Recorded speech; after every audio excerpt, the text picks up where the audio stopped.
پاک بھارت کشیدگی میں امریکہ کے ثالثی کے کردار سے متعلق نیا انکشاف سامنے آ گیا ہے۔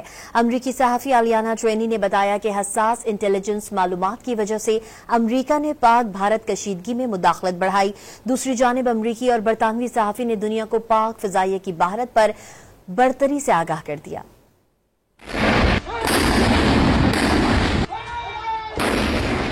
وائٹ ہاؤس کو کور کرنے والے امریکی ٹی وی CNN کی صحافی الیانا ٹرینی نے اپنی رپورٹ میں انکشاف کیا ہے کہ جمعے کی صبح امریکہ کو ایک تشویشناک انٹیلیجنس موصول ہوئی۔ اس حساس انٹیلیجنس کی وجہ سے امریکہ نے پاک بھارت کشیدگی میں اپنی مداخلت بڑھائی۔ امریکی صحافی نے اپنی رپورٹ میں لکھا کہ امریکی عہدیداروں نے حساس ہونے کی وجہ سے اس انٹیلیجنس کی نوعیت نہیں بتائی۔ نائب امریکی صدر JD وینس نے بھارتی وزیراعظم مودی کو بتایا کہ کشیدگی جاری رہی تو ہفتے کے اختتام پر اس میں شدت آنے کا خدشہ ہے۔ امریکی نشریاتی ادارے CNN کے ایک اور صحافی نے بتایا کہ بھارتی حملے کے بعد پاکستان نے بھارت پر نہ رکنے والے میزائلوں کی بارش کر دی تھی، جس کے بعد بھارت مذاکرات کی میز پر آنے پر مجبور ہوا۔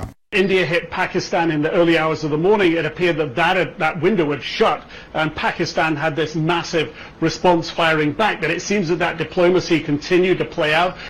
امریکی ٹی وی CNN کے بعد برطانوی ٹی وی BBC کے صحافی نے بھی پاکستان کی بھارت پر برتری کے بارے میں بتا دیا۔ برطانوی ٹی وی کے ریجنل ایڈیٹر جنوبی ایشیا ایمبرسن کا کہنا ہے کہ بھارت کو یہ بات ماننا پڑے گی کہ پاکستان کی فضائی طاقت اس سے زیادہ ہے۔ انہوں نے یہ بھی کہا ہے کہ بھارت نے اربوں ڈالرز کا اسلحہ خریدا تھا، اس کے باوجود اسے ناکامی کا سامنا کرنا پڑا۔